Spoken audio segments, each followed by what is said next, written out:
அதற்கு பதிலுரை மாண்புமிகு முதலமைச்சர் அவர்கள்.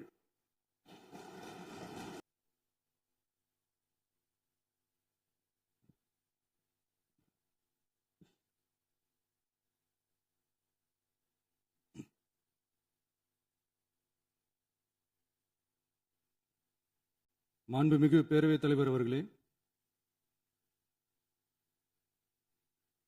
மாபெரும் தலைவர்கள் வழிநடத்திய மாண்பும் மாபெரும் வரலாற்று சிறப்பு கொண்ட இந்த சட்டமன்ற பேரவையின் 17வது சட்டமன்ற பேரவைக்கு நம்மையும் நம்ம தமிழக வெற்றி கழகத்தை சார்ந்த சட்டமன்ற உறுப்பினர்களையும் தேர்ந்தெடுத்து அனுப்பின நிரந்தரமாக என் நெஞ்சில் குடியிருக்கும் தாயன்புமிக்க தமிழக மக்கள் அனைவருக்கும்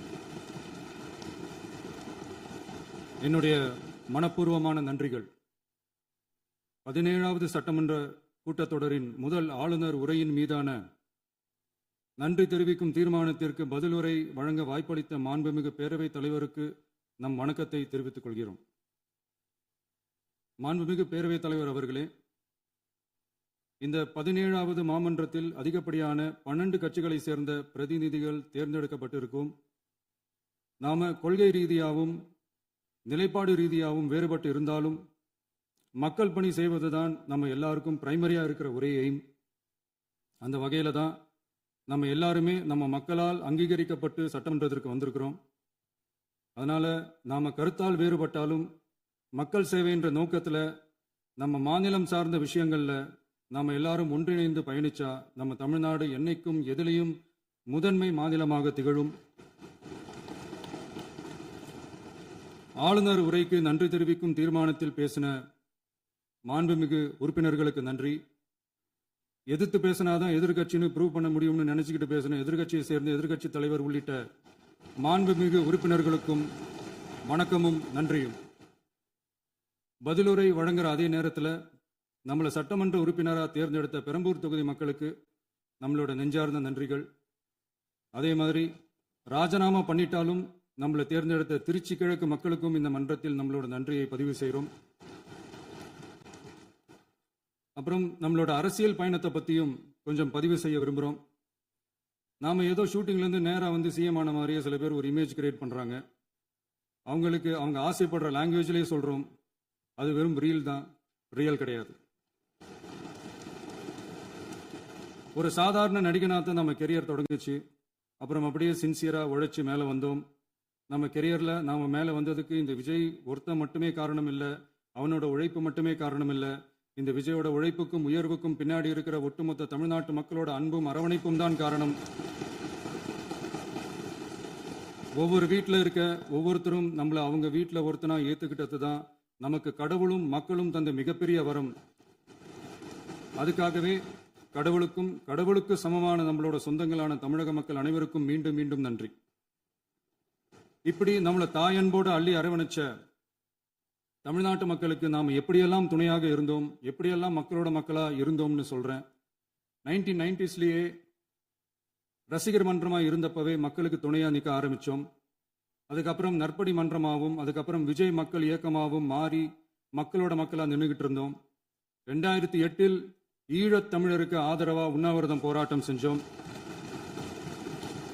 போர் முடிவுக்கு வரணும், நம்ம தொப்புள் கொடிய உறவுகளான ஈழத் தமிழர்களுக்கு பாதுகாப்பான நிம்மதியான ஒரு வாழ்வு கிடைக்கணும்னு அன்னைக்கே கோரிக்கை வச்சோம். 2009 ஆரம்பிச்ச விஜய் மக்கள் இயக்கம் வழியா நம்மளோட மக்கள் நல பணிகளை எக்ஸ்டெண்ட் அண்ட் எக்ஸ்பேண்ட் பண்ணிக்கிட்டே வந்தோம். கல்விக்கு துணையா இருந்தோம், சோஷியல் சர்வீஸ் செஞ்சோம், வெள்ள நிவாரணத்தில் துணையா இருந்தோம், கொரோனா காலத்தில் மக்களுக்கு தோள் கொடுத்தோம், விலையில்லா விருந்தகம், குருதியகம், முட்டைப்பால் ரொட்டி திட்டம், விழியகம், பயிலகம், நூலகம், இப்படி பல வழியில மக்களுக்கு துணையாக இருந்தோம். அப்புறம் நம்மளோட திரைப்படங்கள்ல நம்மளால முடிஞ்ச வரைக்கும் ஊழல் எதிர்ப்பை சொன்னோம், சமூக நீதியை சொன்னோம், கல்வியை பத்தி சொன்னோம், அரசியலை பத்தி சொன்னோம். அரசியலை பத்தி பேசுனதுனால நம்ம படங்கள் சந்திச்ச இது வரைக்கும் சந்திக்கிற பிரச்சனையை பத்தி எல்லாருக்குமே தெரிஞ்சது தான். இது மட்டும் இல்லாம 2011 நாகப்பட்டினத்தில் மீனவர் பிரச்சனைகளுக்கு ஆதரவாக ஒரு பெரிய பொதுக்கூட்டம் நடத்தினோம். மீனவர்கள் மீதான தாக்குதலை கண்டிச்சு பேசி அதில் நம்மளோட எதிர்ப்பை பதிவு செஞ்சோம். 2017 ஜல்லிக்கட்டு போராட்டத்தில் தமிழர் பண்பாட்டு உரிமைக்கான நம்மளோட ஆதரவை தெரிவித்தோம்.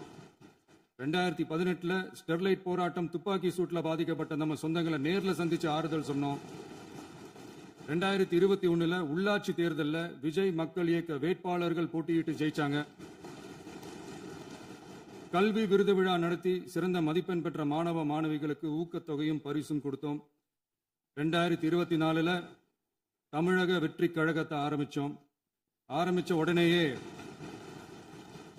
CAA-வை எதிர்த்து அறிக்கை விட்டோம்.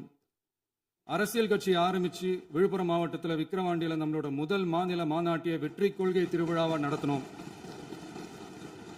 தந்தை பெரியார், பெருந்தலைவர் காமராஜர், அண்ணல் அம்பேத்கர், வீரமங்கை வேலுநாச்சியார், மக்கள் சேவகர் அஞ்சலை அம்மாள்னு நம்மளோட 5 கொள்கை தலைவர்களை அறிவிச்சோம். இந்தியாவிலே 2 பெண் ஆளுமைகளை கொள்கை தலைவர்கள் அறிவிச்ச ஒரே கட்சி நம்ம டிவிக்கு மட்டும்தான் என்ற பெருமையோடு அறிவிச்சோம்.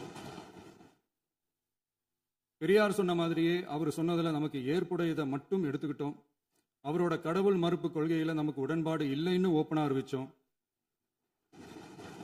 நமக்கு கடவுள் நம்பிக்கை உண்டுன்னு அறிவிச்சோம். யாரோட நம்பிக்கைக்கும் நாம் எதிரானவங்க இல்லைன்னு தெளிவா அறிவிச்சோம். பெண் கல்வி, பெண்கள் முன்னேற்றம், சமூக சீர்திருத்தம், சமூக நீதி, இப்படி பெரியாரோட கருத்துக்களை நிறையவே ஏத்துக்கிட்டோம்னு அறிவிச்சோம். அண்ணல் அம்பேத்கரோட சம வாய்ப்பு, சமநீதி, சமத்துவத்தை ஃபாலோ பண்ணுவோம்னு அறிவிச்சோம். பெருந்தலைவர் காமராஜரோட மதச்சார்பின்மையை ஏத்துக்கிட்டதோட அவரோட நேர்மையான நிர்வாகத்தையே ஒரு கொள்கையா ஏத்துக்கிட்டோம்னு அறிவிச்சோம். வீரமங்கை வேலு நாச்சியாரோட மண் மீட்பையும் சமூக நல்லிணக்கத்தையும் பின்பற்றுவோம்னு அறிவிச்சோம்.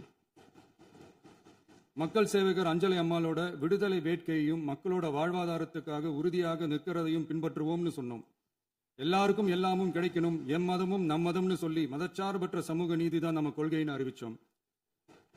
நம்ம கொள்கை எதிரி யாரு, அரசியல் எதிரி யாருன்னு ஓப்பனா அறிவிச்சோம். எல்லாத்துக்கும் மேல பிறப்புக்கும் எல்லா உயிருக்கும்ன்றத நம்மளோட அடிப்படை அரசியல் கோட்பாட்டா அறிவிச்சுட்டு தான் அரசியலுக்கே வந்தோம். நம்ம மதுரை மாநாட்டில் நம்மளோட தேர்தல் அரசியல் மற்றும் ஆட்சி அதிகார அரசியல் வழிகாட்டியா அறிஞர் அண்ணாவையும் புரட்சி தலைவர் எம்ஜிஆரையும் ஏத்துக்கிட்டதா அறிவிச்சோம். அப்புறம் இன்னனையும் நாம் இங்க பதிவு செஞ்சே ஆகணும்.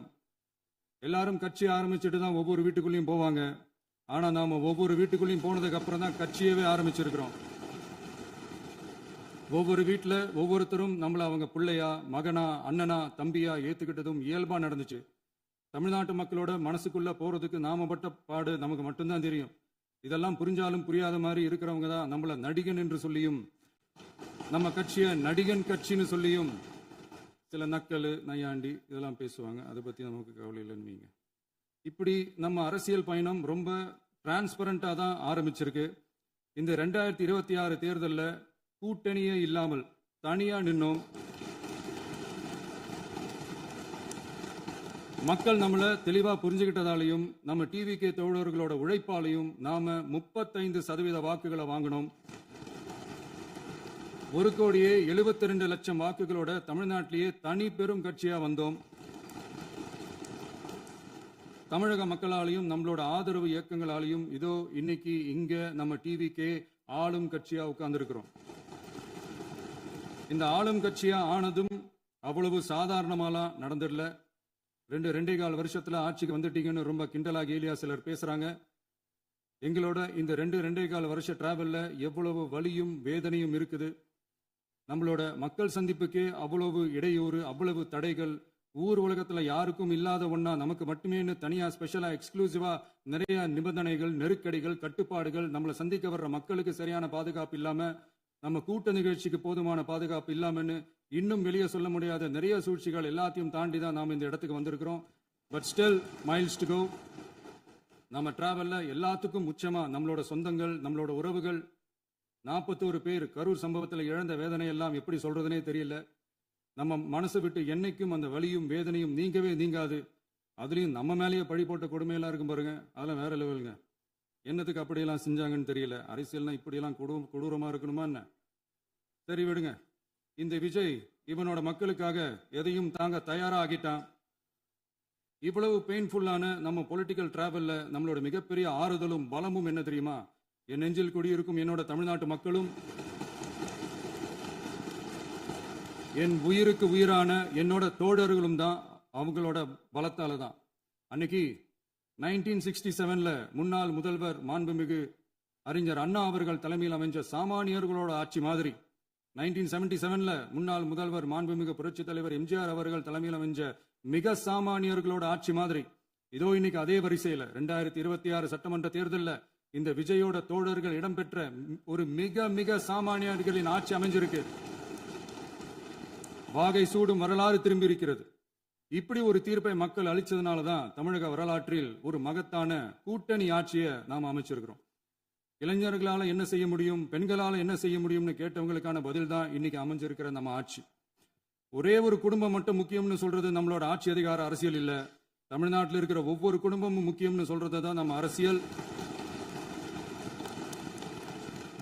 நம்மளோட ஆட்சி அதிகாரம் அதான் நம்மளோட மனசாட்சி உள்ள மக்களாட்சி. இந்த 2026 தேர்தலில் யாராலும் உடைக்கவே முடியாதுன்னு சொன்ன மதத்தை உடைச்சோம், சாதியை உடைச்சோம், முக்கியமா காசு கொடுத்து ஓட்டு வாங்குற ஒரு நச்சு கலாச்சாரத்தையே சுக்கு நூறா தூள் தூளா உடைச்சிருந்தோம். நாம கிளீன் கவர்னன்ஸ் அண்ட் குட் கவர்னன்ஸ்ல உறுதியா இருக்கிறோம். இப்ப மட்டும் இல்ல, எப்பவுமே இப்படிதான் இருப்போம். இதுல 100% இது உண்மைன்றதுனாலதான் பாரம்பரியமான தினத்தந்தி பத்திரிகை ஊழலின் ஊற்றுக்கண் அடைக்கப்படுகிறதுன்னு 16/6/2026 அன்னைக்கு ஒரு தலையங்கமே எழுதியிருக்கு. ஒரு தவறு செய்தால் அது தெரிந்து செய்தால் அவன் தேவன் என்றாலும் விடமாட்டேன் என்று எம்ஜிஆர் அன்று பாடினார். அதை இன்று விஜய் செயலில் காட்டுகிறார்னு அந்த எடிட்டோரியல்ல எழுதியிருக்கு. இந்த நேரத்தில் தினத்தந்திக்கு நம்மளோட நன்றியை தெரிவிச்சுக்கிறோம். அரசியலுக்கு வந்து 2 வருஷம் தான் ஆகுது. உங்களுக்கு என்ன தெரியும், உங்களால என்ன முடியும்னு கேலியா கேட்டவங்களுக்கு தினத்தந்தியோட பதிலை இப்போதைக்கு போதும்னு நினைக்கிறேன். என்னென்னமோ செய்வான்னு சொல்றானே இந்த விஜய், பல வருஷமா இருக்கிற ஒரு பதவி வெறி பிடிச்ச அரசியலை உடைச்சி எப்படி செய்வான்னு நம்ம மக்களை யோசிச்சிருப்பாங்க. இதோ இப்போ நம்ம மக்களுக்கு புரிஞ்சிருக்கும். இப்பவும் சொல்றோம், இது வெறும் ஆரம்பம் தாங்க. இந்த மாபெரும் சபையிலிருந்து கேட்கிற மக்களே, நமக்கு கொஞ்சம் அவகாசம் கொடுங்க. இதுக்கு முன்னாடி, அதாவது 2017 கடைசியில இருந்து 2026 ஏப்ரல் வரைக்கும் இருந்த புண்ணியவான்கள் ஆட்சியில ஒவ்வொரு டிபார்ட்மெண்ட்லயும் போட்ட ஏராளமான ஓட்டைகளை அடைச்சிக்கிட்டே படிப்படியா மக்களுக்கு நல்லதையும் செஞ்சுக்கிட்டே வருவோம். அதனாலதான் நமக்கு எதிரா யார் யாரோ சேரவே மாட்டாங்கன்னு நினைச்சவங்க எல்லாம் ஒன்னா சேர்றாங்க. நம்ம ஆட்சிக்கு டேட்டு குறிக்கிறாங்க.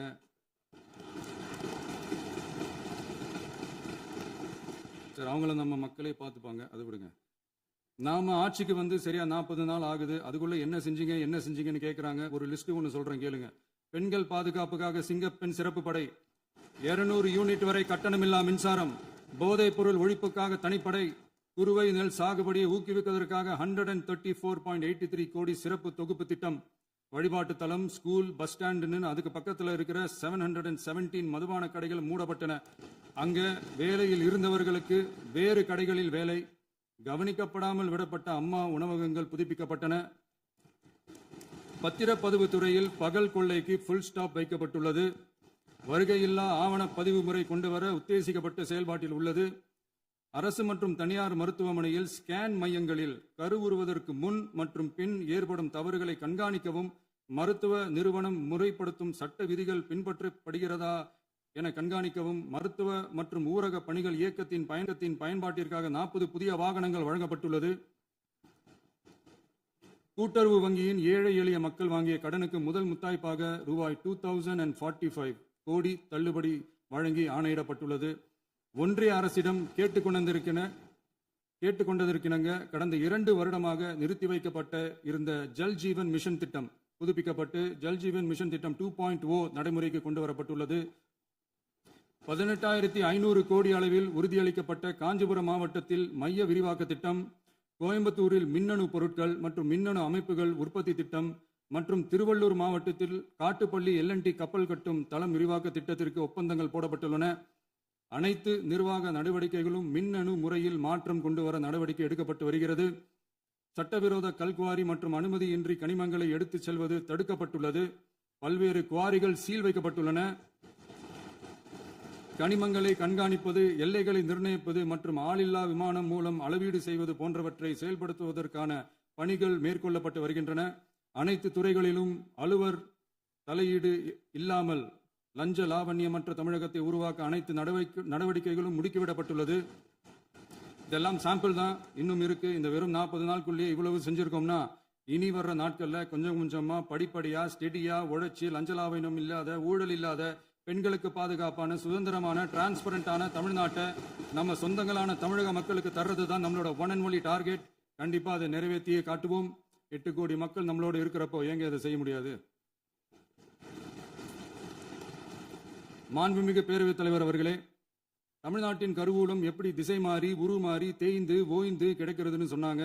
திசை மாறி உருமாறி தேய்ந்து ஓய்ந்துன்னு வசனம் மாதிரி ரைமிங்கா இல்லாம வளமான இலக்கியமா இதே சபையில பேசினவங்களோட திறமையான ஆட்சியில நடந்த நிதி மேலாண்மையை பத்தி வெள்ளை அறிக்கையா வெளியிட்டோம். வெள்ளை அறிக்கை வந்ததிலிருந்தே கண்ணை கட்டுதுங்க. அந்த காலத்துல தான் பிள்ளையோ பிள்ளை தொல்லையோ தொல்லைன்னு சொன்னாங்க. அதே மாதிரி தாங்க அவங்க ஆட்சியாலையும் அவங்களாலையும் இன்னைக்கு தமிழ்நாட்டுக்கே தொல்லையோ தொல்லை. இப்படி ஒரு நிலைமையை உண்டாக்கி வச்சுட்டு இவங்க சொல்றாங்க நமக்கு ஆட்சி செய்ய தெரியாதுன்னு. நம்ம அமைச்சர்களுக்கும் நம்ம சட்டமன்ற உறுப்பினர்களுக்கும் ஒன்றும் தெரியாதுன்னு. ஆமாங்க, எங்களுக்கு தெரியாதுதான். எங்க சட்டமன்ற உறுப்பினர்களுக்கும் அமைச்சர்களுக்கும் மக்கள் பணி செய்ய தெரிஞ்ச அளவுக்கு மக்கள் பணத்தை சுருட்ட தெரியாதுதான்.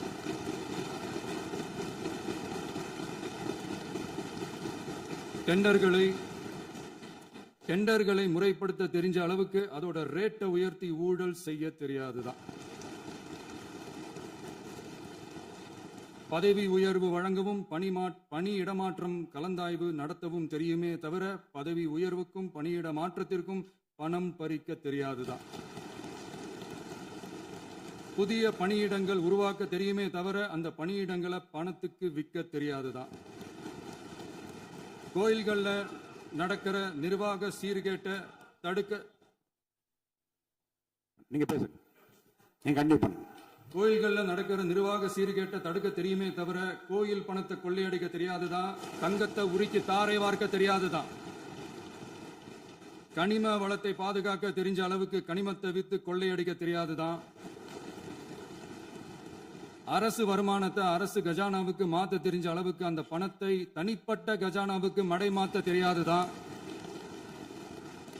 போதை கலாச்சாரத்தை தடுக்க தெரிஞ்சவங்களுக்கு போதை கலாச்சாரத்தை வளர்க்க தெரியாதுதான்.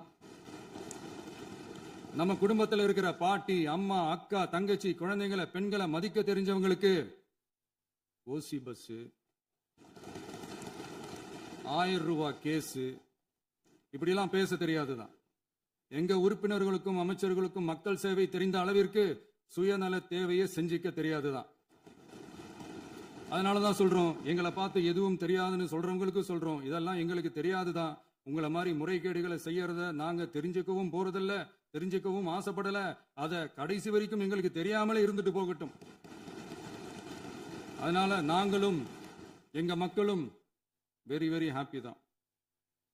மாண்புமிகு பேரவைத் தலைவர் அவர்களே, எதிர்ப்பவர்கள் எதிர்க்கட்சி என்பதற்காக எங்கள் ஆட்சி மீது 1000 பழி போடலாம். ஆனாலும் தமிழக மக்களுக்கு உண்மையை உணர்த்த வேண்டியது நம்மளோட கடமை. மின்வெட்டை பொறுத்தவரை தமிழ்நாடு மின்மிகை மாநிலமாக இருந்தாலும் கடந்த காலங்களில் ஏற்பட்ட நிர்வாக குளறுபடிகளும் மின்சார சாதனங்கள் மற்றும் மின் மாற்றிகளில் ஏற்படும் பழுதாலும் வேண்டுமென்றே சிலரின் நடவடிக்கைகளாலும் இந்த மின்வெட்டிற்கு காரணமாக உள்ளது. மின் விநியோக மீட்பு நடவடிக்கைகளை ஒருங்கிணைப்பதற்காக எதிர்பாராமல் இரவு நேரங்களில் ஏற்படும் மின் தடங்களை விரைந்து சரி செய்வதில் 10 உயர்மட்ட கண்காணிப்பு குழுக்கள் மற்றும் 125 சிறப்பு மின் தடை நீக்க ரோந்து வாகனங்கள் வழங்கப்பட்டு 24 மணி நேரமும் கண்காணிக்கப்படுகிறது. கூடுதலாக தற்போது 77 புதிய மின் தடை நீக்க மையங்களும் உருவாக்கப்பட்டுள்ளன. விரைவில் இந்த மின்வெட்டு நிலைமை அறவே நீக்கப்படும். மாண்புமிகு பேரவைத் தலைவர் அவர்களே, நம்ம விவசாயிகள் எல்லாரும் நம்மளை நல்லா புரிஞ்சுக்கிட்டு தமிழக வெற்றி கழகத்தை ஏத்துக்கிட்டாலும் எதிர்கட்சிகளோட தூண்டுதலால சில இடங்கள்ல சில போராட்டங்கள் நடக்குது. எதிர்கட்சிகள் என்னதான் சித்து வேலை செஞ்சாலும் விவசாய பெருமக்கள் எல்லாரும் நம்ம ஆட்சி அவங்களுக்கான ஆட்சி தான் நல்லா புரிஞ்சுதான் வச்சிருக்கிறாங்க. இந்த வருஷம் எல் நினோ விளைவா எப்பவும் இருக்கிறத விட இந்த டைம் மழை குறையுங்கிறதையும் நம்ம விவசாயிகள் உணர்ந்துதான் இருப்பாங்க. இருந்தாலும் நம்ம அரசு நம்ம விவசாயிகளோட வாழ்வாதாரத்துக்காக பக்கபலமாகவும் உறுதியாகவும் துணை நிற்கும்ங்கிறத தெரிவிச்சுக்கிறோம். நம்ம தமிழகத்தில் ஏற்கனவே நடந்த அதி அற்புதமான சூப்பரான நிர்வாக திறன் கொண்ட 50 வருஷ அரசியல் அனுபவம் கொண்ட 2.0, 3.0, 4.0 பல 0.0 மாடல் ஆட்சி நடத்த கனவு கண்டவங்களோட அட்டகாசமான ஆட்சிக்காரங்க பல்வேறு விதமான நிதி நெருக்கடியை நம்ம மக்களுக்கும் நமக்கும் பரிசா கொடுத்துட்டு போய் இருந்தாலும் கூட்டுறவு வங்கிகளின் மூலம் 75,000 வரை பயிர்கடன் பெற்று குறு சிறு இதர பெரு விவசாயிகளுக்கு 100% முழுமையான பயிர்கடன் தள்ளுபடியும் 75,000க்கு மேல் கடன் பெற்றவர்களுக்கு குறைந்தபட்சமாக 35,000 பண பயன் கிடைக்கும் அளவிற்கு மொத்தம் 14,43,504 விவசாயிகளுக்கு ரூபாய் 5,932.23 கோடி பயிர்கடன் தள்ளுபடி வழங்கப்பட்டுள்ளது. மாண்புமிகு பேரவைத் தலைவர் அவர்களே, நாம ஒன்றியத்தில் கூட்டுறவு கூட்டாட்சி, மாநிலத்தில் சுயாட்சி என்ற கொள்கையை கொண்டவங்க தான் ஏற்கனவே அறிவிச்சிருக்கிறோம். தற்போதைய ஒன்றிய அரசு சார்ந்த கட்சியுடன் அரசியலில் கொள்கை அளவில் நேர் எதிராக நிக்கிறவங்க தான் நாம. அதே சமயத்தில் எதுக்கெடுத்தாலும் கண்ணை மூடிக்கிட்டு ஒன்றிய அரசோட மோதல் போக்கை விரும்புறவங்க நாம இல்ல. நமக்கு எப்பவுமே தமிழகத்தின் வளர்ச்சி மட்டும்தான் முக்கியம். அதுக்காக நம்மளோட அரசியல் ரீதியான கொள்கைகளையோ மாநில உரிமைகளையோ கொஞ்சம் கூட விட்டு கொடுக்கவே மாட்டோம். அதுல ரொம்ப தெளிவாகவும் உறுதியாகவும் இருக்கிறோம். இனியும் இப்படித்தான் இருப்போம். அதுல ஒருபோதும் மாற்றமே இருக்காது. அதனால இதுல யாரு திசை திருப்ப வேலையில் ஈடுபட்டாலும் அவங்க எல்லாரும் மக்கள் மத்தியில் தோற்பது உறுதி. எனவே நம்ம மக்களுக்கோ சிறுபான்மை சகோதரர்களுக்கோ நம்ம ஆதரவு இயக்கங்களுக்கோ எந்தவித சந்தேகமும் வேண்டாம். நாம் யாரோட டீமும் இல்ல. நாம எப்பவுமே பியூரான பீப்புள்ஸ் டீம். இன்னும் சொல்லப்போனா நாம secular team, social justice team. மாண்புமிகு பேரவைத் தலைவர் அவர்களே, அரசு விழாக்கள், கல்வி நிறுவனங்கள் மற்றும் பல அதிகாரப்பூர்வ நிகழ்ச்சிகளோட தொடக்கத்தில் நம்ம தமிழ்தாய் வாழ்த்த பாடுறது தான் வழக்கமா இருக்கு. தமிழ்தாய் வாழ்த்த பொறுத்த வரைக்கும் நம் அரசு இதுல நம்மளோட உறுதியான நிலைப்பாட்டை ஒன்றிய அரசுக்கு மிக தெளிவா தெரிவிச்சிருக்கு. அது இல்லாம இதில் மாநில அரசின் கொள்கைக்கு ஏற்ப ஒன்றிய அரசின் அறிவிக்கையில் திருத்தம் மேற்கொள்ள கோரிக்கையும் விடுக்கப்பட்டுள்ளது. நீட் தேர்வை பொறுத்தவரை கிராமப்புற மற்றும் பொருளாதார ரீதியாக பின்தங்கிய மாணவர்களுக்கு சமமான வாய்ப்பை வழங்குவதில்லை. மருத்துவ கல்வியில் சமூக நீதி மற்றும் சம வாய்ப்பை நீட் பாதிக்கிறது என்பதை உணர்கிறோம். எனவே மருத்துவ படிப்புகளுக்கான சேர்க்கையை 12ஆம் வகுப்பு மதிப்பெண்களின் அடிப்படையில் நடத்த வேண்டும் என்று நமது அரசு வலியுறுத்தி வருகிறது. மத்திய அரசிடம் நீட்டிலிருந்து தமிழ்நாட்டிற்கு விலக்கு வழங்க வேண்டும் என்று கோரிக்கை விடுத்துள்ளது. மாண்புமிகு பேரவைத் தலைவர் அவர்களே, பேரறிஞர் அண்ணா அவர்கள் தலைமையிலான அரசு 1968இல் இருமொழி கொள்கையை நடைமுறைப்படுத்தியது. தமிழ் ஆட்சி மொழி, தமிழ் மொழியை பாதுகாப்பது, மாணவர்களுக்கு ஆங்கிலத்தின் மூலம் உலக அளவிலான வாய்ப்புகளை வழங்குவது, எந்த ஒரு மொழியையும் கட்டாயமாக திணிப்பதை தவிர்ப்பது மற்றும் எதிர்ப்பது, நிலத்தின் மொழி மற்றும் பண்பாட்டு அடையாளத்தை பேணுவது என்பதை நம் தமிழக வெற்றிக் கழக ஆட்சி ஏற்றுக்கொண்டுள்ளது. எனவே தமிழ்நாட்டில் தமிழ் ஆட்சி மொழி மற்றும் இருமொழி கொள்கை என்பதில் நமக்கு மாற்று கருத்தே இல்லை.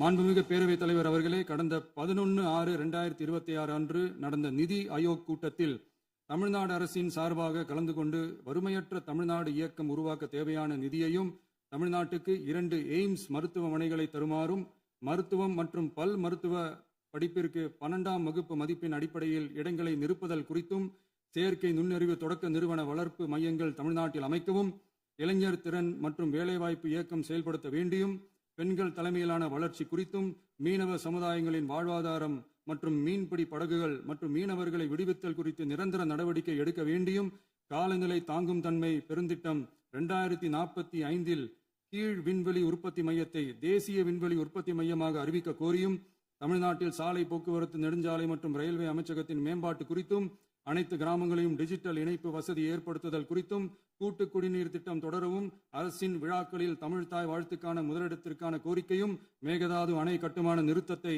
உறுதிப்படுத்தவும், மாநிலத்தின் மீது மும்மொழி கொள்கையை வற்புறுத்தாமல் புதிய கல்விக் கொள்கையை திணிக்காமல் தமிழகத்திற்கான கல்வித் தொகை ரூபாய் 3284 கோடியை விடுவிக்க கோரியும், ஆண்டுதோறும் 5 லட்சம் இளைஞர்களுக்கு உதவித் தொகையுடன் கூடிய பணியினை தொழில்நுட்ப பயிற்சி வழங்க ஒத்துழைப்பு வழங்குமாறும், ஒகேனக்கல் 3ஆம் கட்ட கூட்டு குடிநீர் திட்டத்திற்கான நிதி ரூபாய் 2283.40 விடுவிக்கவும், வேலை வாய்ப்பு மற்றும் வாழ்வாதாரத்துக்கான உத்தரவாத திட்டத்தின் கீழ் வேலை வாய்ப்புகளை உருவாக்க உடனடி நடவடிக்கை மேற்கொள்ள வேண்டியும் மற்றும் திருக்குறளை தேசிய இலக்கியமாக அறிவிக்குமாறும் தமிழ்நாடு சார்பில் பேசியுள்ளோம் என்பதை தெரிவித்துக் கொள்கிறோம்.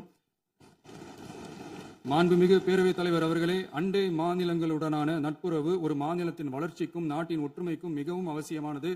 தமிழ்நாடு தனது அண்டை மாநிலங்களுடன் நதி நீர் பங்கீடு, பொருளாதாரம், கல்வி, கலாச்சாரம் மற்றும் போக்குவரத்து துறைகளில் நல்லுறவை பேணி வருகிறது. பரஸ்பர மரியாதை, ஒத்துழைப்பு மற்றும் கூட்டாட்சி தத்துவத்தின் அடிப்படையில் அண்டை மாநிலங்களுடனான நட்புறவை வலுப்படுத்தவும் நமது ஆட்சியில் காக்கப்படுகிறது.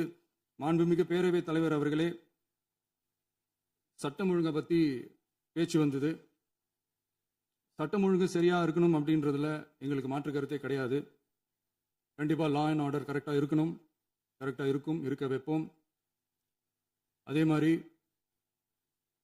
பெண்கள் பாதிக்கப்படுறதையும் இங்கே யாராலையும் சகிச்சிக்கவே முடியாது. அதுக்கான கடுமையான நடவடிக்கைகள் நம்ம அரசு எடுத்துக்கிட்டு இருக்கிறோம். இந்த சிங்கப்பெண் சிறப்பு அதிரடி படை கூட அதுக்கான ஒரு ஃபர்ஸ்ட் ஸ்டெப் தான். அதே மாதிரி இந்த போதைப் பொருள் நடமாட்டம் அதை கண்ட்ரோல் பண்ணுறதுக்கும் நம்ம அரசு கடுமையான நடவடிக்கைகள் எடுத்துக்கிட்டு இருக்கிறோம். அதையும் கண்டினியூ பண்ணி எடுப்போம். மாண்புமிகு பேரவைத் தலைவர் அவர்களே, இப்போ நான் சொன்ன இந்த பிரச்சனைகள்லாம் 2026 போன மாதம் மே மாதம் 10ஆம் தேதி புதுசாக வந்துடல. இதெல்லாம் பல வருஷமாக இருக்கிற பிரச்சனைகள் தான், பல வருஷமாக கண்டுக்காமல் விட்ட பிரச்சனைகள் தான். இன்னைக்கு வந்து எதிர்கட்சிக்காரங்க அதை பற்றி கேட்கும்போது எனக்கு வந்து அது அக்கறையாக தெரியல, அவதூறு அரசியலாக தான் தெரியுது, பழி போடுற அரசியலாக தான் தெரியுது. இப்படி அவதூறு பழி போடுறவங்களை பார்த்து ஒன்று தான் கேட்கணும்னு தோணுது. கடந்த 9-10 மாசமா நம்ம ஸ்டேட்ல சட்டம் ஒழுங்கு டிஜிபியே இல்லை. சட்டம் ஒழுங்கு டிஜிபியை போடுங்கன்னு சொல்லி எல்லாம் ஓஞ்சு போயிட்டோம். போன ஆட்சியில் நடந்ததுக்கெல்லாம் இப்பதான் விடையே கண்டுபிடிக்கிறோம் நம்ம ஆட்சியில்.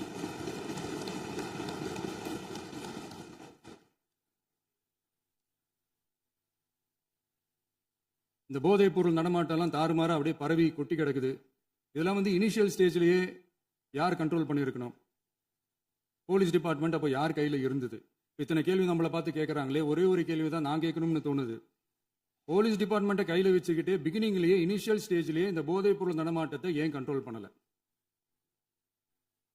மனசாட்சி உள்ளவங்க இந்த பிரச்சனையெல்லாம் ஏன் நடக்குதுன்றது அவங்களுக்கே நல்லா தெரியும். இன்னைக்கு வந்து சட்டம் ஒழுங்கை பற்றி கேள்வி கேட்கக்கூடாதா அப்படின்னா தாராளமாக கேட்கலாம். இது ஜனநாயக அரசு, மன்னராட்சிலாம் கிடையாது, மனசாட்சி உள்ள மக்களாட்சி. அதனால கேள்வி கேட்கலாம், எல்லாருக்கும் எல்லா உரிமையும் உண்டு. விமர்சனம் செய்யலாம், எல்லாருக்கும் எல்லா உரிமையும் உண்டு. ஆனால் நம்ம ஆட்சியில் என்ன நடவடிக்கைகள் எடுத்திருக்கோன்றது தெரிஞ்சுக்கிட்டு அதுக்கேற்ற மாதிரி ஒரு நடுநிலையாக பேசுனீங்கன்னா கொஞ்சம் நல்லா இருக்கும். சட்டம் ஒழுங்கை பற்றி யாருக்கு என்ன யோசனை இருந்தாலும், மக்கள் நலனுக்காக யாருக்கு என்ன யோசனை இருந்தாலும் அதை தாராளமாக சொல்லலாம். நம்ம அரசு அது காது கொடுத்து கேட்கும். ஆனால் நம்ம அரசினுடைய நிர்வாகத்திறன் அதை பற்றி பேசுறவங்களுக்கு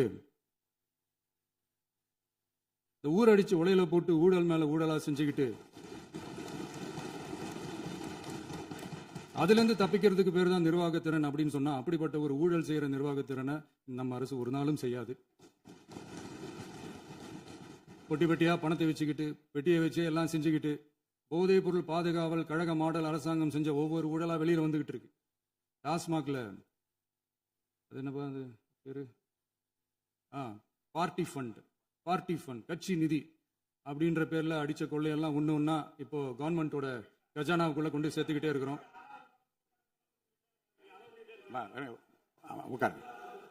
மாண்புமிகு முதல்வர்கள் பதில் உரைக்கு பிறகு நேரம் தரேன். அப்ப அவங்க பேசட்டும். அவங்கள பேச அனுமதி.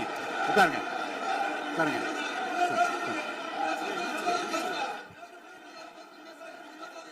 மாண்புமிகு அலோவ் பண்றேன். உட்காருங்க. மாண்பு உறுப்பினர்கள், நீங்க உட்காருங்க. அமைதியா உட்காரு. நீங்க எல்லாம் உட்காருங்க. உட்காருங்க. மாண்புமிகு நீங்க எல்லாரும் உட்காருங்க. அமைதியா உட்காருங்க. இருங்க. உட்காருங்க. அப்புறம் நீங்க என்ன உட்காருங்க. நான் கொடுங்க. உட்காருங்க. நான் பாயிண்ட் ஆஃப் ஆர்டர் கொடுங்க. நான் கொடுக்குறேன். உட்காருங்க.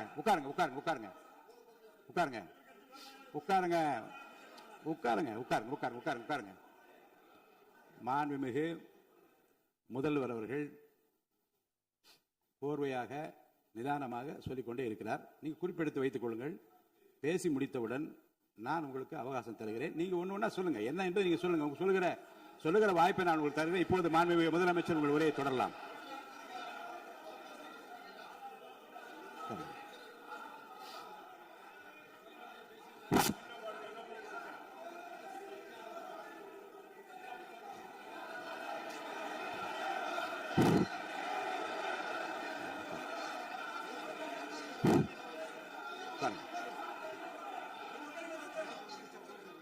நான் எழுந்த பிறகு உட்காருங்க. எல்லாரும் உட்காருங்க. தேசிய உட்காரு. நான் அலோவ் பண்றேன். உட்காருங்க. அமைதியா உட்காருங்க. நான் அலோவ் பண்றேன். அமைதியா உட்காருங்க. அங்க இருந்து குரல் கொடுக்காதீங்க. உட்காருங்க.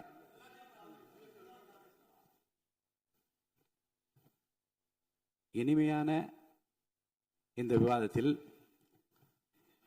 இதுவரை குறுக்கீடுகள் இல்லாமல் கொஞ்சம் அமைதியா இருங்க. மாண்புமிகு முதல்வர் அவர்கள் பேசி முடித்தவுடன் பாயிண்ட் ஆஃப் ஆர்டர் கேட்டிருக்கேன். நான் அனுமதிக்கிறேன். எதிர்க்கட்சி தலைவருக்கு மட்டும் நான் அனுமதி தருகிறேன். அவர் எழுந்து பேசலாம். மாண்பு முதலமைச்சர் நீங்க கண்டினியூ பண்ணி முடிக்கலாம். நீ எல்லாரும் எழுந்திரிச்சீங்கன்னா சரி வராது. உட்காருங்க, நான் சொல்லியிருக்கேன். உட்காருங்க உட்காருங்க உட்காருங்க.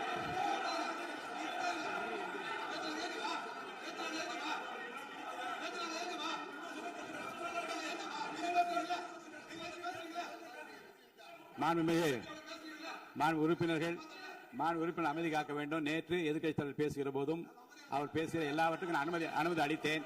அதுல பாயிண்ட் ஆஃப் கேளுங்க, அந்த விவாதத்தில் கேளுங்க. இப்போதும் மாண்புமிகு முதலமைச்சர் அவர்கள் பேசி முடித்த பிறகு நான் உங்களுக்கு அதுக்குரிய அவகாசம் தருகிறேன். நீங்க கேள்வி கேளுங்க. கேட்கிற உரிமையும் விளக்கத்தை பெற்றுக்கொள்ள உரிமை உங்களுக்கு இருக்கிறது. அதற்கு அவகாசம் நான் தருகிறேன்.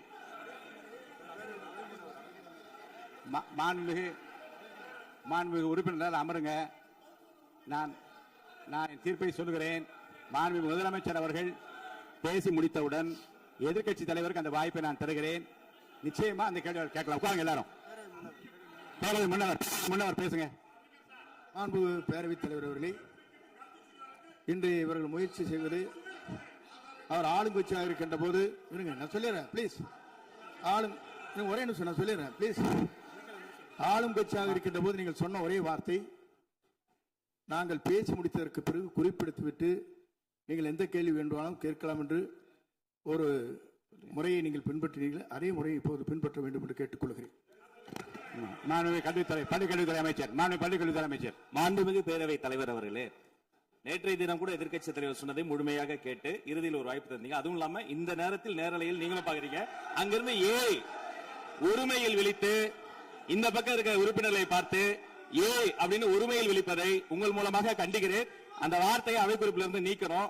கண்ணியம் காத்து முதல்வர் முழுமையாக பேசுவதை காத்து, கண்ணியம் காத்து, இந்த சபைக்கு ஒரு மரபு இருக்கிறது, அதை மூத்த உறுப்பினர்கள் பின்பற்றபடி உங்கள் மூலமாக கேட்டுக்கொள்கிறேன். மாண்புமிகு முதலமைச்சர் அவர்கள் உரையை தொடரலாம். நான் தரேன். நான் உறுதியாக மாண்புமிகு முதலமைச்சர் அவர்கள் பேசி முடித்தவுடன் எதிர்க்கட்சி தலைவருக்கு அந்த வாய்ப்பு தரப்படும் என்பதை உறுதியாக சொல்லிவிட்டேன். இடையிலே குறுக்கீடு செய்யாமல் அந்த பேச்சு முழுமையாக பேசி முடிக்க நீங்கள் அனுமதி வழங்க வேண்டும் என்று கேட்டுக்கொள்கிறேன். அமைதியா உட்காருங்க. அவங்க பேசி முடிக்கட்டும், நீங்க கேளுங்க. நான் சொல்றேன், கேட்கிற உரிமையும் விளக்கத்தை கேட்டு பெற உரிமை உங்களுக்கு இருக்கிறது. ஆனா இடையிலே குறுக்கீடு செய்யாமல் அதை முடிக்கும்படி நான் கேட்டுக்கொள்கிறேன். மாண்புமிகு முதலமைச்சர் அவர்கள் தொடர்ந்து நீங்க பேசலாம்.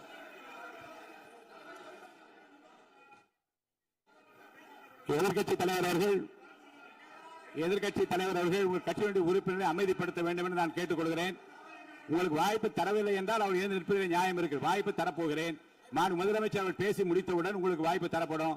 அது வரைக்கும் உங்களுடைய உறுப்பினரை அமைதி காக்க நீங்கள் தான் பார்த்துக் கொள்ள வேண்டும். அவை முன்னவர். பேரவைத் தலைவர் அவர்களே, அவர் அப்போது சொன்னது வேறு, இப்போது நடந்து கொள்கிற முறைகள் வேறாக இருக்கிறது. அன்றைக்கு அவர் சொல்லுகிற போது அமைச்சர் அத்தனை பேரும் பேசி முடித்ததற்கு பிறகு உங்களுடைய கருத்துக்கள் யாராவது தெரிவிக்கலாம். இப்போது பின்பற்றினால் நன்றாக இருக்கும். நீங்கள் அதற்காகத்தான் சொன்னீர்கள். முதலமைச்சர் பேசியதற்கு பிறகு எதிர்க்கட்சி தலைவர் அவர்கள் பேசுவதற்கு வாய்ப்பளிக்கிறோம் என்று சொல்லியிருக்கிறார்கள். ஆகவே அந்த வாய்ப்பை நீங்கள் இல்ல அது பதில் சொல்லணும்னு கேட்டிருக்காங்க. பதில் சொல்லணும் சொல்லியிருக்காங்க. பதில் சொல்லினா தங்க பிரச்சனை இல்ல, அப்படி இல்ல. ஆகவே இல்ல நேற்றைய தினம் நீங்கள் அப்படி பேசிக்கொண்டது ஆறாவது இல்ல. நேற்றைய தினம் உங்கள் பேசுகிற போது ஆறாவது குறுக்கிட்டார்களா? நீங்கள் பேசுகிற போது யாருமே குறுக்கிடவில்லை. நீங்க எவ்வளவு பேசினீர்கள், எவ்வளவு வார்த்தைகள் பேசினீர்கள் என்பதெல்லாம் எங்களுக்கு தெரியும். யாருமே அதில் குறுக்கிடவில்லை. இது முதலமைச்சர், எங்கள் முதலமைச்சர் எதிர்க்கட்சி தலைவர் பேசுகிறவர் யாரும் குறுக்கிட வேண்டாம் என்று சொன்னார்கள். அதை நாங்கள் பின்பற்றினோம். ஆனால் இன்றைக்கு நீங்கள் பின்பற்றவில்லை என்றால் வேதனையாக இருக்கிறார். முன்னவர் நேற்று எதிர்க்கட்சி தலைவர் பேசுகிற போது அடுக்கடுக்காக குற்றச்சாட்டுல வைத்தார். இப்போ அதற்குரிய மாண்புமிகு பொதுப்பணித்துறை அமைச்சர்கள் காலையில் அலுவலகத்தை சந்தித்து அவர்கள் சாட்டிய குற்றச்சாட்டுகளுக்கெல்லாம் ஆதாரங்களை எல்லாம் நான் கொண்டு வந்திருக்கிறேன் என்று சொன்னேன். நான் நேற்று அந்த விஷயம் நேற்றோடு முடிந்து விட்டது. ஆதாரங்களை கொடுங்கள். தக்க நேரத்தில் இதை பற்றி சொல்ல வேண்டிய நேர்ந்தால் நான் இதெல்லாம் ஆய்வு செய்து உரிய நேரத்தில் அவை குறிப்பிட்டு ஏற்றுவதற்கு முன்பாக அவரிடம் காட்டி அதற்கு பிறகு அதை பற்றி முடிவெடுக்கும் என்று நான் சொன்னேன். இப்போதும் சொல்கிறேன், மாண்பு முதலமைச்சர் அவர்கள் பேசிக் கொண்டிருக்கிறார். பேசி முடிக்கட்டும். எதிர்க்கட்சி தலைவருக்கு உறுதியாக நான் வாய்ப்பு தருவேன். அவர் கேள்விகளை முன்வைக்கலாம், விளக்கங்களை பெறலாம். இப்போதைக்கு பேரவைத் தலைவர் என்ற முறையில் என்னுடைய முடிவு இதுதான். அவையில் இருக்கக்கூடிய உறுப்பினர்கள் அமரும்படி நான் கேட்டுக்கொள்கிறேன். நான் முதலமைச்சர் அவர்கள் பேச வேண்டிய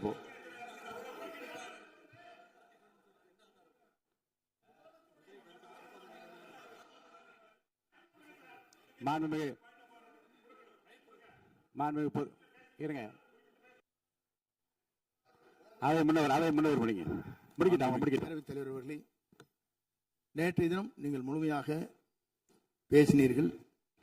உங்கள் பேச்சுக்கள் எப்படி இருந்தது என்பதும் நாடறியும். இருந்தாலும் கூட நாங்கள் அமைதியாக இருந்தோம். இல்ல நீங்க இருங்க. ஒவ்வொரு வார்த்தைக்கு இருங்க. நீங்க மின்வெட்டில நீங்க சொன்னீங்க, உங்களுடைய முன்னாள் அமைச்சர் ஆற்காடு வீராசாமி இருக்கிற போது மின்வெட்டால் தான் நாங்கள் ஆட்சியே மாறியது என்றெல்லாம் சொன்ன கதையெல்லாம் இருக்கு. அதெல்லாம் சொன்ன பண்ணாங்க.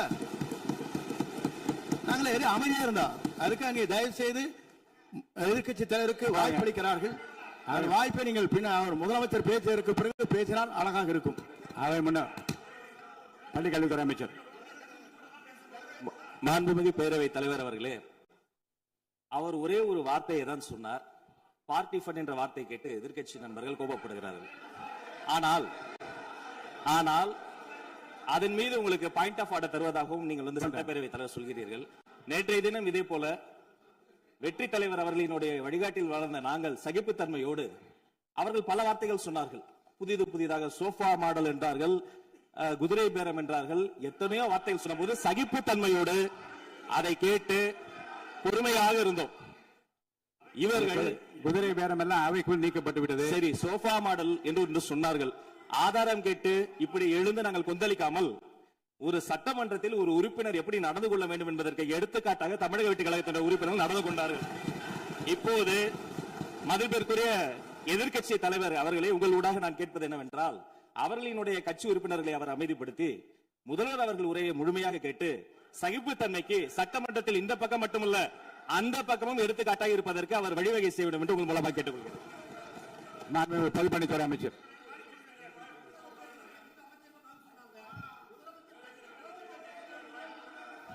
மாண்புமிகு பேரவைத் தலைவர் அவர்களே, திராவிட முன்னேற்ற கழகம் முதல் நாளில் இந்த சபையுடைய மரபையும் பாரம்பரியத்தை பற்றியும் நமக்கு வகுப்படுத்தார்கள். அந்த மரபுப்படி எங்களுடைய தலைவருடைய வழியில் இந்த சட்டசபையுடைய நிகழ்வுகளில் நாங்கள் கலந்து கொண்டிருக்கிறோம். நேற்றைய எதிர்க்கட்சி தலைவர் பேசும் பொழுது எவ்வளவோ வார்த்தைகள் உண்மைக்கு புறம்பாக சட்டத்திற்கு எதிராக ஒரே நிமிஷம் பேசுறேன். சட்டத்திற்காக பேசும் பொழுது நாங்கள் அமைதியாக இருந்தோம். நாங்கள் அமைதியாக ஒரு 2-3 முறை தான் அவரு பேசும்போது மினிஸ்டர்கள் நின்னாங்க. ஆனா இன்னைக்கு மாண்புமிகு முதலமைச்சருடைய முதல் உரை, கடந்த 4 நாட்களாக திராவிட முன்னேற்ற கழகம் முதலமைச்சர் ஏன் பேசலன்னு சொல்லிட்டே இருந்தாங்க. இன்னைக்கு பேச ஆரம்பிச்ச உடனே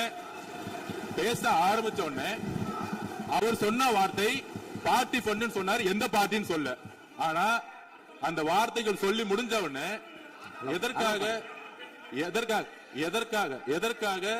எதற்காக முதலமைச்சருடைய பேச்ச இவங்க குறுக்கிறாங்கன்னு தெரியல. நீங்கள் சொன்னது மாதிரி முதலமைச்சர் பேச வேண்டும். பேசிய பின்பு கருத்துக்களுக்கு பதிலளிக்க அவர்கள் பதிலளிக்கும், நாங்களும் பதிலளிக்க தயார் இருக்கிறது பதிவு பண்றோம். மாண்புமிகு முதலமைச்சர் அவர்கள்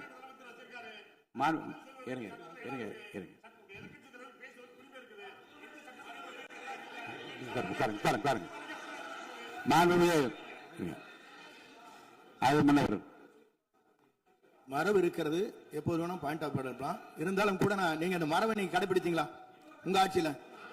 நீங்க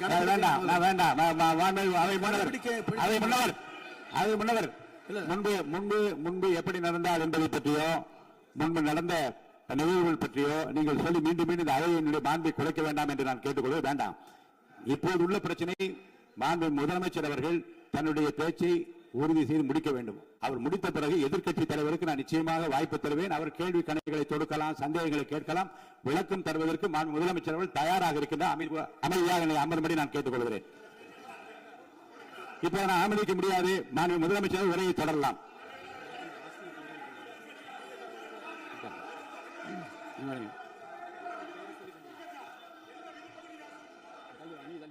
மாண்பு உறுப்பினர் ஆசின் உங்க இடத்துல போய் உட்காருங்க. மாண்பு உறுப்பினர் ஆசின், நீங்க ஒரு மூத்த உறுப்பினர், சபை விதிகளை நன்கு தெரிந்த ஒரு உறுப்பினர், நீங்க போய் இடத்துல உட்காருங்க. முதல்ல மாண்பு முதலமைச்சர் அவர்கள் உரையை தொடரலாம். இப்போது எந்த விதமான பாயிண்ட் ஆஃப் ஆர்டர்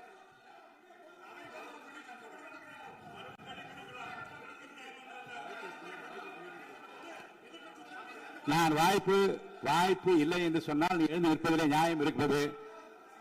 உட்காருங்க. வாய்ப்பு உறுதியாக எதிர்க்கட்சி தலைவருக்கு பாயிண்ட் ஆஃப் ஆர்டர் மட்டுமல்ல, உட்கார்ந்து அவர் பேசிய பேச்சுக்களை என்னென்ன இருங்க, என்ன என்ன என்ன என்ன என்ன உங்களுக்கு சந்தேகம் இருக்கிறதோ, வினாக்கள் இருக்கிறதோ அதை நீங்க கேட்கலாம். அவர் பதில் சொல்வதற்கு தயாராக இருக்கிறார். பேசி முடிக்கின்ற வரை அமைதி காக்கும்படி உங்களை நான் கேட்டுக்கொள்கிறேன். மாண்புமிகு எதிர்க்கட்சி தலைவர் முழு ஒத்துழைப்பை நீங்கள் தர வேண்டும் என்று நான் எதிர்பார்க்கிறேன்.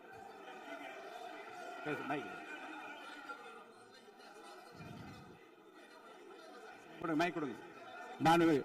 மாண்புமிகு எதிர்க்கட்சி தலைவர் பேரவைத் தலைவர் நீங்க உட்காருங்க. நேற்று நான் பேசும்போது சில அமைச்சர்கள் குறுக்கிட்டு பேசினாங்க, அதற்கு நீங்க அனுமதி கொடுத்தீங்க.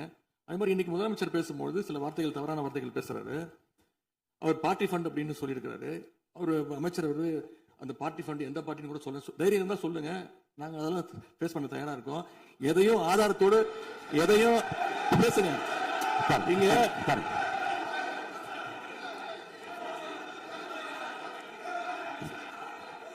அது மாதிரி பேரவைத் தலைவர் அவர்களே, நேற்று நான் பேசி முடிஞ்சோடனே நீங்க அவை முடிஞ்சிருச்சுன்னு சொல்லிட்டீங்க. நாங்கெல்லாம் வீட்டுக்கு போயிட்டோம்.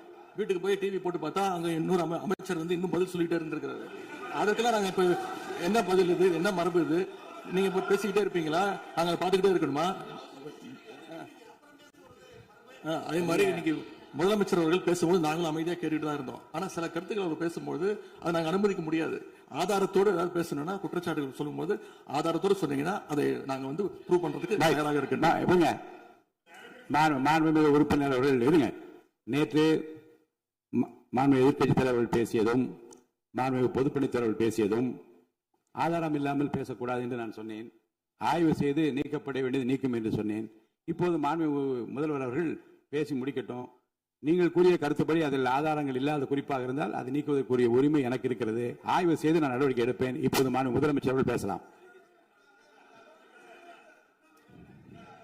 இந்த டாஸ்மாக் மாதிரியே பல டிபார்ட்மெண்ட்லயும் மறுபடியும் சொல்றேன், கட்சி நிதின்ற பேர்ல அடிச்ச கொள்ளைய ஒன்னா கவர்மெண்டோட கஜானாக்குள்ளேயே கொண்டு சேர்த்துக்கிட்டே இருக்கிறாங்க. இப்பவும் சொல்றேன், மக்கள் பணத்துல இருந்து ஒரு பைசா கூட தொடமாட்டோம், தொடவும் விடமாட்டோம், தொட்டா விடமாட்டோம், இதுக்கு முன்னாடி தொட்டவங்களையும் விடமாட்டோம்.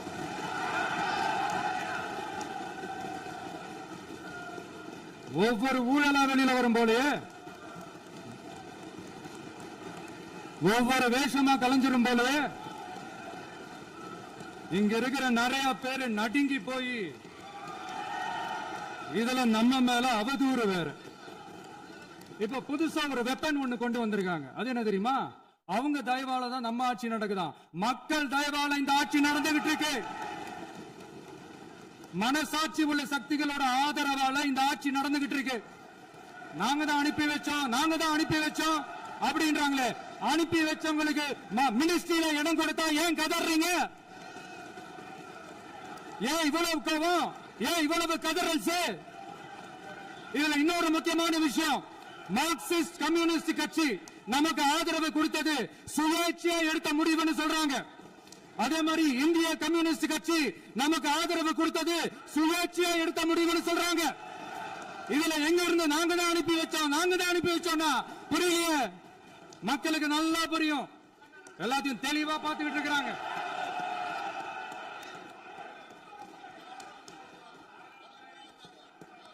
முதலமைச்சர் கண்டினியூ பண்ணலாம். முதலமைச்சர்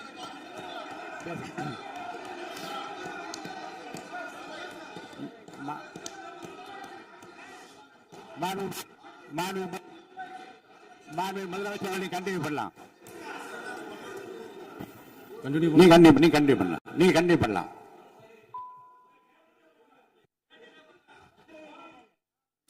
இந்த சமூக நீதி அரசுன்னு சொல்றவங்களை பார்த்து கேட்கிறேன், நம்ம பட்டியலின சகோதரர்களுக்கு எத்தனை அமைச்சர் பதவி கொடுத்தீங்கன்னு கொஞ்சம் சொல்ல முடியுமா? ஆனா நம்மளுடைய அரசுல 8 அமைச்சர் பதவிகள் யாருக்கு? நம்ம பட்டியலின சகோதரர்களுக்கு. எல்லாம் நம்ம அண்ணன், நம்ம தம்பி, நம்ம தங்கச்சிங்க. அண்ணல் அம்பேத்கர் அவர்களுடைய கிட்டத்தட்ட 100 ஆண்டு கால கனவு இப்ப நிறைவேறி இருக்கு. நான் ஏன் கொஞ்சம் சவுண்டா பேசுறேன் அப்படின்னா அவங்களுக்கு கேட்கணுன்றதுக்காக தப்பா எடுத்துக்காது. அதே மாதிரி பெண்களோட பாதுகாவலர் நாங்க தான் அப்படின்னு சொல்லிக்கிறவங்கள கேட்கிறேன், எத்தனை பெண்களுக்கு அமைச்சர் பதவியில இடம் கொடுத்தீங்க கொஞ்சம் சொல்ல முடியுமா? எங்க அரசுல 4 சகோதரிகளுக்கு அமைச்சர் பதவி கொடுத்திருக்கிறோம்.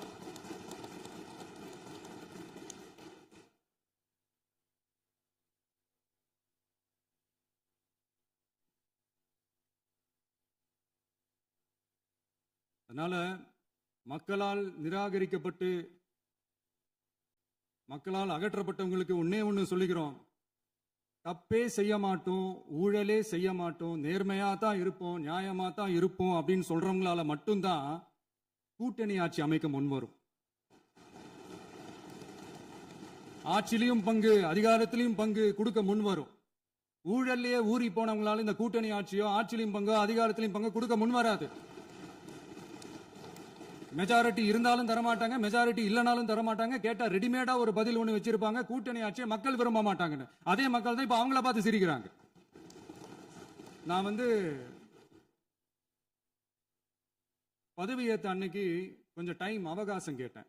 எதுக்கு கேட்டேன்? நிதி நிலைமைலாம் கொஞ்சம் மோசமா இருக்குது, அதெல்லாம் கொஞ்சம் சரி செஞ்சுக்கிட்டு படிப்படியா கொஞ்சம் கொஞ்சமா நான் கொடுத்த வாக்குறுதிகள்லாம் செயல்படுத்துவேன், அதுக்காக கொஞ்சம் டைம் அவகாசம் கேட்டேன். நான் ஏதோ வேற எதுக்காகவோ வேற யாருக்காகவோ ஏதோ அவகாசம் கேட்ட மாதிரி. அடுத்து இங்க சபையில இல்லாதவங்களை பத்தி பேச வேண்டாம்னு நினைக்கிறேன். இங்க நம்மளை பத்தி அவதூறு பரப்புறதோட மட்டும் இல்லாம இப்ப நம்ம மக்கள் மேலேயும் அவதூறு பரப்ப ஆரம்பிச்சிட்டாங்க. மக்கள் நமக்கு ஓட்டு போட்டது தப்பான், குடும்பமா நமக்கு ஆதரிச்சது தப்பான். இது இப்போ இல்ல, நான் சொல்றது எம்ஜிஆர் அவர்கள் காலத்திலிருந்தே. அப்பவே அவர் ஜெயிச்சப்போ அதே மக்களை தப்பு தப்பா பேசுறது. மக்கள் என்ன பண்ணிட்டாங்க, எம்ஜிஆர் என்ன பண்ணிட்டாரு, எம்ஜிஆர் என்ன இது பண்ணிட்டாரு. 50 வருஷமா ஒரே டெக்னிக்கா? டெக்னாலஜி எல்லாம் மாறி வேற எங்கேயோ போயிட்டு இருக்கு பஸ். இதுல கொஞ்சம் டெக்னிக் ஆச்சும் கொஞ்சம் மாத்தினா கொஞ்சம் நல்லா இருக்கும். அதனால மக்களுக்கு யூஸ்ஃபுல்லா இருக்கிற மாதிரி இந்த ஆக்கப்பூர்வமான கருத்துக்களோ ஆக்கப்பூர்வமான யோசனைகளோ இருந்தா சொல்லுங்க, அதை நாங்க டெஃபரெண்டா எடுத்துக்கிறோம். ஆனா அதை விட்டுட்டு இந்த நக்கலு நையாண்டி சம்பந்தம் இல்லாத பேச்சு இதெல்லாம் பேசிட்டு அப்புறம் முதல்வர் பதில் சொல்லல, முதல்வருக்கு பதில் சொல்ல தெரியல அப்படின்னா அப்புறம் என்ன சோஃபா மாடல் ஆட்சியா? அது என்னன்னு புரியறதுக்கே எனக்கு ரொம்ப நாள் ஆச்சு. இந்த sofa set, table chair, teapoy, furniture பிசினஸ்லாம் வேற எங்கேயா வெளியில போய் பண்ண சொல்லுங்க. அப்படி அந்த பிசினஸ் தான் பண்ணணும்னா நிறைய பிசினஸ் பண்ற மாதிரி வெளியில போய் பண்ண சொல்லுங்க, இங்க சட்டசபைக்குள்ள வேணாம். அதனால ஆக்கப்பூர்வமான கருத்துக்கள் இருந்தா சொல்லுங்க, டெஃபினட்டா அது சரியா இருந்தா நாங்க ஏத்துக்கிறோம். எனக்கு ஒரு குட்டி கதை ஒண்ணு ஞாபகம் வருது, சொல்லாமா? ஒரு ஊர்ல ஒரு பெரியவர் வெயில் ரொம்ப ஜாஸ்தியா இருக்குன்னு சொல்லிட்டு கண்ணுக்கு மேல கை வச்சுக்கிட்டு இப்படி சுத்தி முத்தி தேடிக்கிட்டு இருந்தாராம். அப்ப கூட இருந்த ஒரு சின்ன பையன் என்ன தேடுறீங்க அப்படின்னு கேட்டானா. அதுக்கு அந்த பெரியவர் சொன்னாரா, அது ஒண்ணு இல்ல தம்பி, உங்க அப்பா இங்கதான் இருப்பாருன்னு சொன்னாங்க, அதான் தேடிக்கிட்டு இருக்கேன், எங்க உங்க அப்பாவையா காணோம்?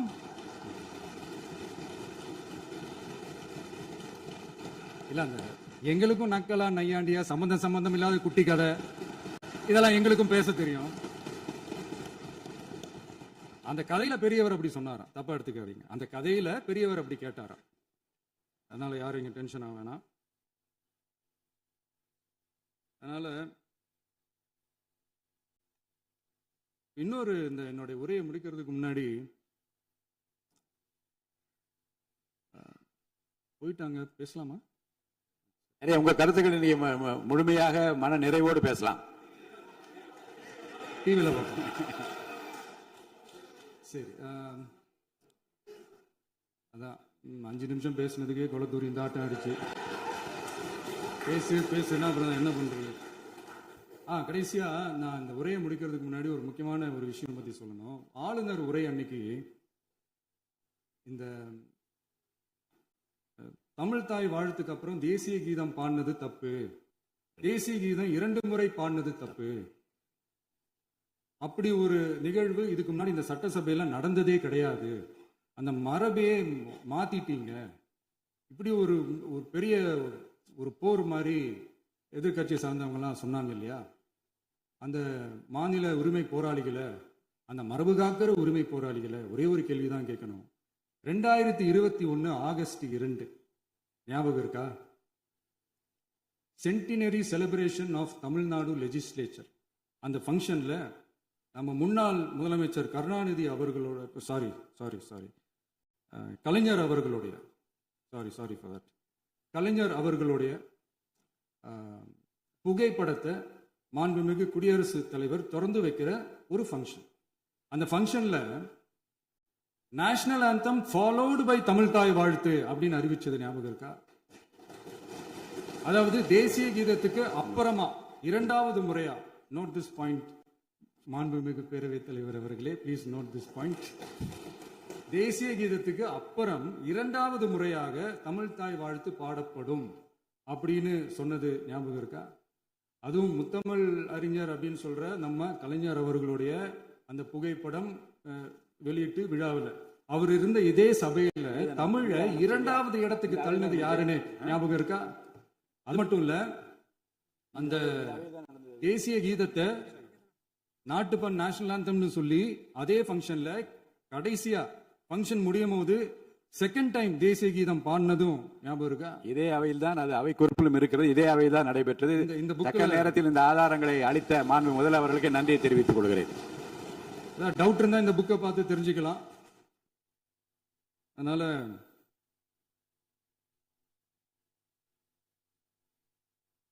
இதெல்லாம் கேட்டா என்ன சொல்லுவாங்கன்னா, அது ஜனாதிபதி கலந்துகிட்ட ஃபங்க்ஷன், அதெல்லாம் அப்படிதான், அதெல்லாம் கண்டுக்க கூடாது அப்படின்னு சொல்லுவாங்க.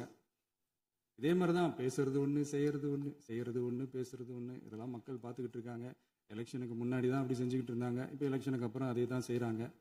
இந்த விஜயையும் சாமானியர்களின் உண்மையான சமூக நீதி அரசையும் அவமானப்படுத்துறதுக்கு தான் அவங்களோட அந்த பொலிட்டிக்கல் சீனியாரிட்டி அது பயன்படுத்துது போல.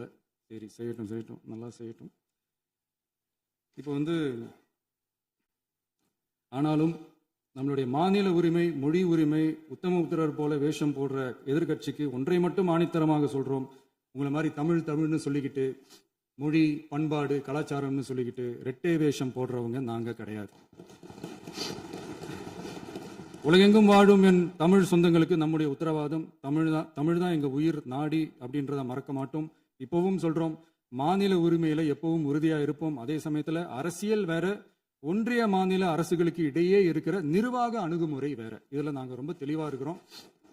அதனால எங்களுக்கு பாடம் எடுக்கிறதா நினைச்சுக்கிட்டு உங்க வேஷத்தை நீங்களே கொஞ்சம் கொஞ்சமா கலைச்சிக்கிட்டே வர்றீங்க, மறந்துடாதீங்க.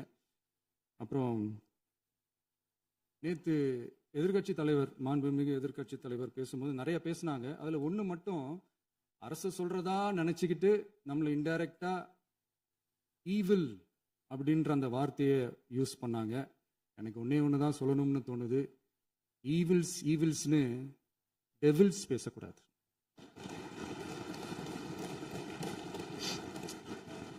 அவங்க இருந்திருந்தா ஒரு ஆக்ஷன் பண்ணணும்னு எனக்கு தோணுச்சு. எல்லாரும் போயிட்டாங்க. பர்மிஷன் பண்ணலாமா? இப்பவும் பண்ணலாம், ஒன்றும் தப்பு இல்லை.